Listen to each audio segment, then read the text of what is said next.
अस्सलाम वालेकुम ख़वातीन हज़रात, welcome to my channel. Asia cup साल 2022 में पाकिस्तान के स्क्वाड में बड़ी तब्दीलियां मतवक्की हैं। जी हाँ ख़वातीन हज़रात, ये तब्दीलियां समझे हो चुकी हैं। कौन कौन सी तब्दीलियां हैं?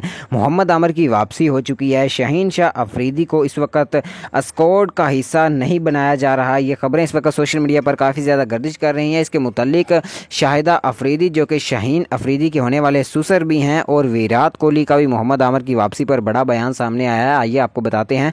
इस वीडियो को आखिर तक लाजमी देखते रहिएगा। वीडियो को लाइक और चैनल को लाजमी सब्सक्राइब कीजिएगा। ख़वातीन हज़रात और पाकिस्तानियों, आपको बताता चलूं कि मोहम्मद आमिर की पाकिस्तान इंटरनेशनल क्रिकेट टीम में वापसी हो चुकी है। जी हाँ ख़वातीन हज़रात, जैसा कि आप जानते हैं कि काफ़ी ज़्यादा पहले वो मैच फिक्सिंग का शिकार थे, जिसकी वजह से उनके कैरियर को काफ़ी ज़्यादा नुकसान रहा था और उनकी फैमिली भी काफ़ी ज़्यादा परेशान थी। उनको एक और चांस दिया गया है चीफ सेलेक्टर की जानिब से, और शुएब मलिक की भी पाकिस्तान इंटरनेशनल क्रिकेट टीम में वापसी हो चुकी है और उन्हें भी इस वक्त स्क्वाड का हिस्सा बना लिया गया है, और वो आपको एशिया कप साल 2022 में पाकिस्तान की जानिब से खेलते हुए मैदान में नज़र आएंगे।